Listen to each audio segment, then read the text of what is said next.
बिजनौर थाना हल्दौर क्षेत्र के चौकी प्रभारी झालू ने दुष्कर्म पीड़िता के सामने रात गुजारने की मांग कर डाली। पीड़िता ने एसपी से दरोगा की हरकतों की शिकायत की। इसके साथ ही एक ऑडियो भी सौंपकर जांच की मांग की। मैंने कब कहा सर? आप एक बार बताओ, मैंने कहा एक भी बार? आपने कहा नहीं, मैं केवल पूछ रहा हूँ आपसे। नहीं नहीं नहीं नहीं नहीं नहीं नहीं है? नहीं, बिल्कुल भी नहीं। मैं आपके हर तरीके से आपका मैं साथ दूंगा, लेकिन मेरी जो कानूनी मजबूरी है उसमें मेरा आप साथ दीजिए।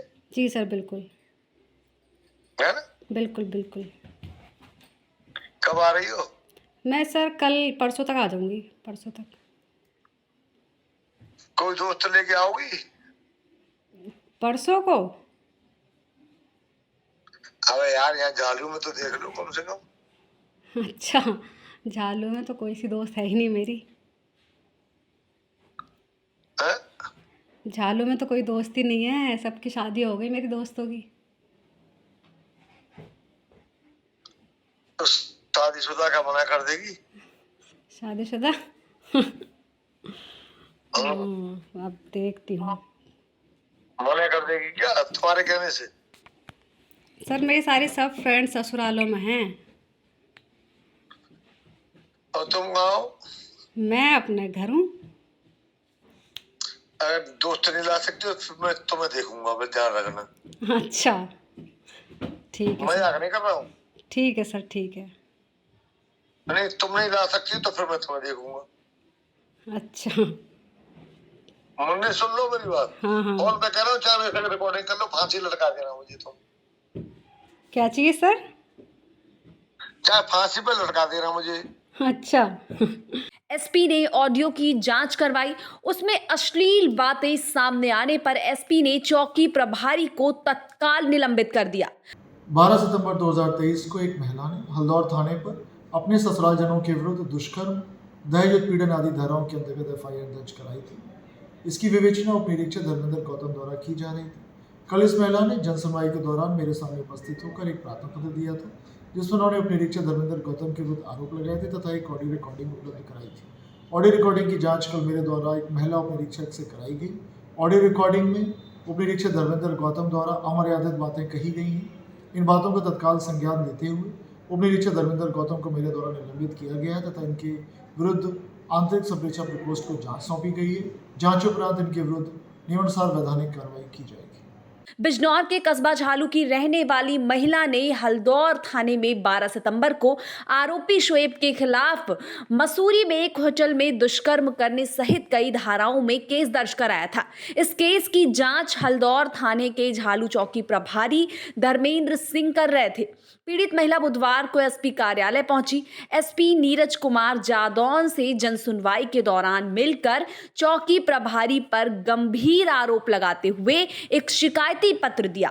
पुलिस अधीक्षक ने जब उसे ऑडियो की जांच कराई तो मामला सत्य पाए जाने पर प्रभारी चौकी झाल को तत्काल प्रभाव से सस्पेंड कर दिया गया। आपका क्या नाम है? निदा। आप कहाँ की रहने वाली हैं? मैं झालू मोहल्ला मौलवियान। आपका क्या मामला हुआ? सर मैंने केस किया था अपने हस्बैंड के खिलाफ। उसने मुझसे शादी की थी सुहेब ने, और उसके घर वालों के खिलाफ उन्होंने दहेज मांग की है और लड़का जब से गायब है।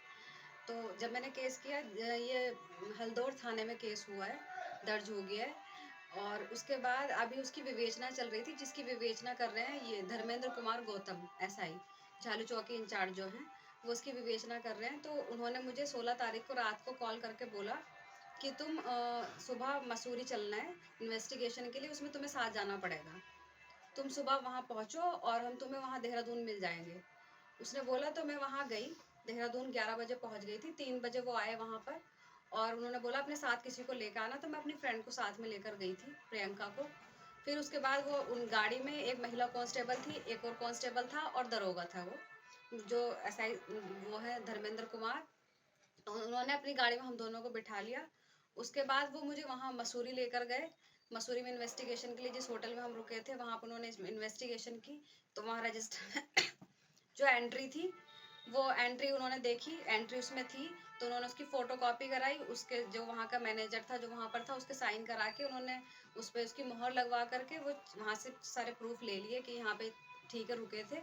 उसके बाद वो वहाँ पर मुझे बोलते हैं कि तुम अपनी फ्रेंड से पूछ लो ये रात में यहाँ रुक जाएगी क्या? मैंने उनसे पूछा सर क्यों रुकना है? कि कल दिल्ली भी चलना है, तो थोड़ा पिकनिक भी हो जाएगा, तो यहीं रुक जाते हैं। तुम मेरे साथ रूम में रुक जाना और तुम्हारी फ्रेंड जो दूसरा कांस्टेबल है उसके साथ रुक जाएगी। तो मैंने उनको बोला सर मैं अगर ऐसी लड़की होती तो मैं केस ही नहीं करती। जब उन्होंने ये चीज़ सुनी तो कहने लगे फिर कल दिल्ली दिल्ली भी चलना है ना, तो आज तो रुकना ही पड़ेगा इधर कहीं, तो फिर किसी फ्रेंड का इंतज़ाम करा के दो, किसी को बुला के दो। तो मैंने उनसे वहाँ मना कर दिया। उसके बाद वो वहाँ मसूरी से देहरादून आए। देहरादून में दिलाराम चौक पे मेरी फ्रेंड उतर गई, उसका घर वहीं था, वहीं रह रही थी वो। उसके बाद वो घंटा घर रुके चाय पीने के लिए। तो जो महिला कांस्टेबल थी और जो एक और कांस्टेबल थे सुजीत तोमर करके, हम चाय पीने के लिए घंटा घर में जो टी पॉइंट है वहाँ पर बैठे और जो दरोगा थे उन्होंने गाड़ी में बैठ के ड्रिंक की। वो बॉटल लेके आए हुए थे अपनी। वो ड्रिंक करने के बाद वो वापस गाड़ी से उतरे। फिर वापस मुझे हाथ मेरे बार-बार कंधे पे हाथ रख रहे थे, बार-बार टच कर रहे थे। एक साइड में लेके गए तो बोलने लगे मेरे हाथ में केस है और जो मेन धारा है 376 और 313 ये तो मैं हटा ही दूँगा। या तो तुम ऐसा करो या तो अपनी किसी फ्रेंड को लेकर आओ और या फिर दिल्ली में तो तुम्हें इंतज़ाम करना ही पड़ेगा और या फिर तुम्हें मेरे अगर फ्रेंड नहीं लाओगी तो जब मैं तुम्हें बुलाऊँगा जब तुम्हें मेरे पास आना पड़ेगा। सर क्यों आना पड़ेगा? कि इतना तो हम तुम्हें करना ही पड़ेगा, हम तुम्हारी इतनी वो कर रहे हैं, इतने ध्यान तुम्हारा रख रहे हैं, तुम्हें भी तो हमारा ध्यान रखना पड़ेगा। और बाकी धाराएँ-वाराएँ तो फिर वो सब मेरे ही हाथ में है, बाकी कुछ होगा नहीं। उसके बाद मैंने उनसे ये कह के मना कर दिया कि मेरी तबीयत ठीक नहीं है, तो मैं उनके साथ वापस यहाँ नहीं आई, यहाँ लाने के लिए साथ में बोल रहे थे कि साथ ही चलो घर पे क्योंकि कल फिर दिल्ली जाना है। तो मैंने उनसे ये बोला कि मेरी तबीयत ठीक नहीं हो रही, मैं अपने चाचा के घर रुकूँगी, तो मैं कल आऊँगी, कल या परसों आऊँगी। उनको ये बोला, मैं अपने चाचा के घर गई, जैसे ही चाचा के घर गई उनकी व्हाट्सएप पे कॉल आई मेरे पास कि तुम पहुँच गई और तुम्हारे पास में कौन-कौन है? तो मैंने बोला मेरी चाचा की बेटी है और मेरी चाची खाना बना रही हैं। अच्छा रिकॉर्डिंग तो नहीं कर रही हो? मैंने बोला सर इस पे व्हाट्सएप पे रिकॉर्डिंग कैसे होगी? मेरे चाचा पास में थे, तो मैंने अपने चाचा को बोला चाचा इस पे रिकॉर्ड कर लो ये कॉल अपने फ़ोन से। तो उन्होंने वीडियो बनाई है, उस कॉल पे रिकॉर्ड की है। तो उसमें भी वो वही चीज़ बोल रहे हैं कि झालू में अपनी कोई फ्रेंड लेके आओ अपने साथ। तो मैंने उनको बोला सर मेरी झालू में कोई फ्रेंड नहीं है, मेरी सारी फ्रेंड्स की शादी हो गई है और सब अपनी-अपनी ससुराल में हैं। तो सब ससुराल में तुम कहाँ हो? मैंने बोला मैं अपने घर हूँ। तो फिर वो सस तो फिर तुम्हें आना पड़ेगा, अगर फ्रेंड नहीं आएगी तो तुम्हें आना पड़ेगा मेरे पास, जब भी मैं बुलाऊँगा। तो आप झालू में आके टाइम दो मुझे। आपकी शादी कहाँ हुई थी? दिल्ली में। कब हुई थी? कितने मेरी 9 सितंबर 2022। जब विवाद कब से है शादी के? ये नवंबर दिसंबर से है, दिसंबर से ये चीज़ें चल रही हैं। शादी के कुछ समय बाद से ही। हाँ, शादी के कुछ समय के बाद से सब चीज़ें चल रही हैं और यहाँ पर फिर रिपोर्ट नहीं हो पाई थी मेरी। वो उसका जो मामा है वो मुझे बार-बार जान से मारने की धमकी देता है।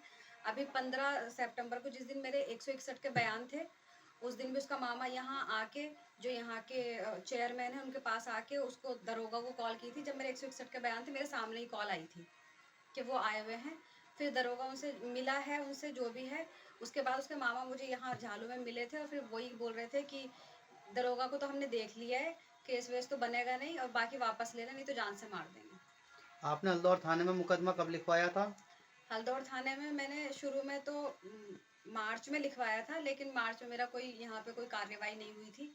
तो अभी मैं फिर एडीजी के पास गई थी बरेली ज़ोन में, तो उन्होंने मुकदमे के लिए किया था, तो ये अभी सितंबर में ही मुकदमा हुआ है, अक्टूबर लास्ट। सितंबर फर्स्ट वीक में मुकदमा दर्ज हुआ है।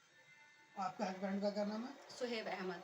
वो जो आप मारने की धमकी दे रहे हैं उनका क्या, मामा का क्या नाम है? अवेश इकबाल। वो कहाँ के रहने वाले हैं? वो हैं तो नेहटोर के रहने वाले, रहते दिल्ली में। उन्हीं के पास ही? जी। मामा उन्हीं के हैं वे? जी, जी।